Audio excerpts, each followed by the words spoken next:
Mentalist Lior Suchard once said that to truly be creative, you should never think outside the box because that's what everyone does. Instead, you should think in between both of those boxes, which is quite interesting, I might add. When I think about my journey as a public speaker, I credit a lot of my success to the competitions in business that I did throughout the years that I was in business school. But at the same time, I also credit an equal amount of success to my small time in theater, surprisingly. And in this week's episode of Master Talk, I'm going to be discussing exactly what I learned from theater and the arts and how I apply it into every single presentation and every single keynote that I give. Hi everyone, I hope you're having a fantastic week. Brendan from Master Talk here, your go-to channel to mastering your talk. And on this week's episode, I'm going to share with you my secret sauce to how I became a great public speaker. And more specifically, what I learned from my days in improv that I apply to every single presentation and every single keynote that I give. So that you can start realizing that being a public speaker isn't straight like an arrow. There's many different ways of achieving the same result. So let's get into it. Number 1. The most important lesson I learned from improv was falling in love with disaster. I remember the first time that I walked into Theatre St. Catherine in Montreal for my first ever improv workshop. So clearly I was nervous, right? It was completely nerve-wracking. How do you build a scene with nothing but a couple of words that are thrown by the audience and making it funny? It was completely foreign to me. But during that workshop, what surprised me the most wasn't learning about improv, which was a lot of fun, by the way, during that experience. The most interesting part was after the workshop.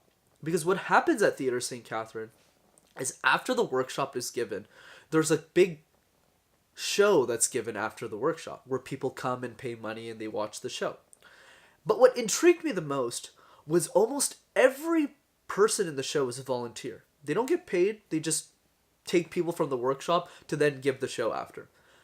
And what shocked me was almost every single person in that room shot their hand up like an arrow to volunteer to give the show. And I was freaking out. I was like, I just got this workshop here. I just did this workshop. Why would I go up there on stage and make a fool out of myself? So naturally, after the first workshop, I decided to stick around for the show. I obviously didn't want to volunteer. I was scared, very scared, right? So I sit down for the workshop, and when the workshop is over, I sit down for the show. And what shocked me the most was during the entire scene, all of the actors were very comfortable with uncertainty. No matter what happened, they had no resources, by the way, no budget, very little props to work with.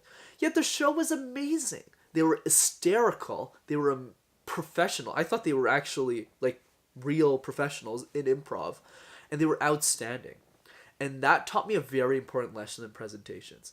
That no matter what happens, whether it's my audience not showing up, like a lot of people not showing up, whether it's my PowerPoint getting buggy, whether it's my iClicker, the thing I use to move slides around, doesn't work. I forget to charge the battery. No matter what happens or what situation, whatever space I'm presenting in, I never let anything faze me. Because improv taught me to fall in love with disaster. I'll tell you an interesting story.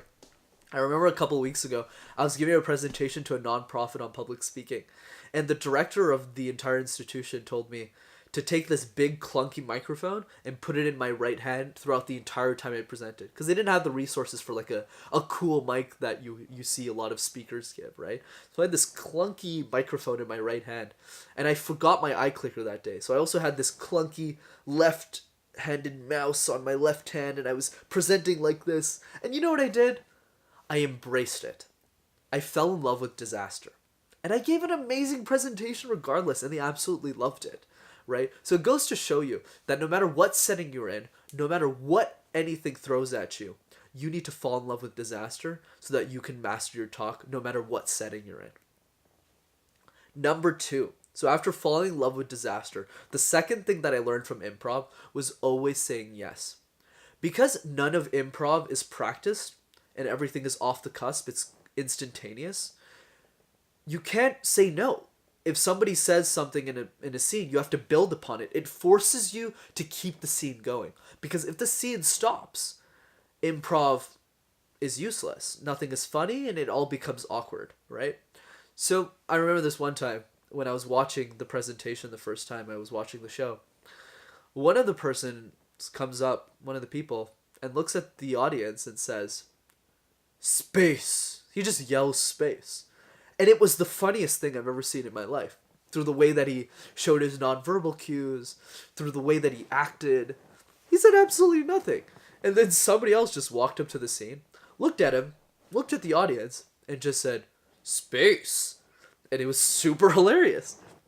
They made a scene out of absolutely nothing. And then obviously the scene kept going. But what was interesting is the actors never saw anything that anyone else said as a detractor. They saw it as a way to enhance the presentation, as a way to make the scene so much better than it was at the beginning. And that is the special secret sauce that I got from improvisation and the arts in general, is when you have something to say, when you want to do something, use it. Don't let the fact that you have a prepared speech, don't let the fact that everything needs to be on the dot, perfect, as a way to detract your presentation. Because nothing's ever always going to be perfect, right? Much like my first tip. But there's something else very important in always say yes that I always remember. And it's this.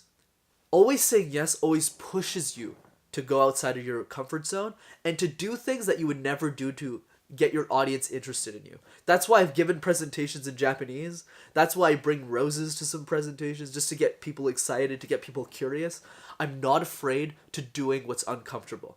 And that's what I learned almost exclusively from improvisation. Think about this YouTube channel, MasterTalk. A lot of the public speaking coaches that are currently on YouTube are very professional. Very, very suit and tie. And very conventional, right? So by doing this, I'm essentially taking my lessons from the arts and improvisation into this YouTube channel, because I'm creating a new way to teach public speaking that's very personal, that's very in front of you, and that's very informal, so that you can become less nervous and you'll want to master your talk as well. That's why always saying yes applies not only in improvisation, not only in the arts or theater, but applies in every area of your life, whether it's public speaking or taking on a new challenge. So keep that in mind moving forward. Number 3, improv taught me how to think fast. And this is especially true with impromptu presentations or spontaneous ones. I made a video on that, so I'll have it in the link below in the description. Thinking fast is a very difficult thing to do, especially when you're speaking off the cusp. But in improvisation, it is a necessity, because if you can't think fast, your scene falls apart. And that's exactly what I learned from my time in improv, is the ability for myself to take my time to relax, to buy time through silences, as a way to say something very quickly in a way that gets my audience really excited to be a part of my presentation, to be part of the journey that I'm presenting. And in that same way, improvisation helped me deliver spontaneous presentations in every single business situation I'm in. Whether it's on the job where I'm working now, whether it's the 30 case competitions I've participated in, I've always been able to think fast, especially in the questions and answers period. And this applies to every other presentation that you'll give. Whether it's a research thesis you're defending, whether it's an idea that you want to share, whether it's something that you want to teach to people. Sometimes the audience wants to ask you a question, right? To see what you're doing and to see if there's any clarification that they want to bring to your presentation. You need to be able to think very fast on your feet, and improv helps you to do that. Remember, if there's anything that you take away from this week's episode of Master Talk, it's this. Lior Suchard once said that the ability to truly be creative isn't about thinking outside the box. It's about thinking in between both boxes, because everyone does the latter. And in that regard, improv and theater, as well as the arts in general, taught me a lot of unconventional ideas that I was able to bring into regular day-to-day presentations to make them so much more exciting than any other presentation that you can watch. And it also helped me form the thesis of this YouTube channel as well. By daring to be unconventional, by falling in love with disaster, by always saying yes, And by thinking faster on my feet, I was not one, not two, but 3 steps closer to mastering my own talk. And I hope through this video, you're also that much closer as well. If you enjoyed this week's episode of Master Talk, be sure to smash that like button and subscribe to the YouTube channel as well to see more videos like this. And I'll leave you with this.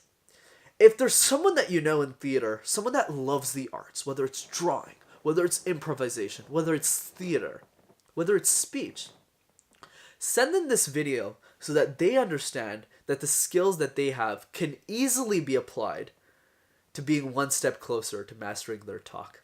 Have a great week, everyone. Take care, and I'll see you next week. Bye-bye.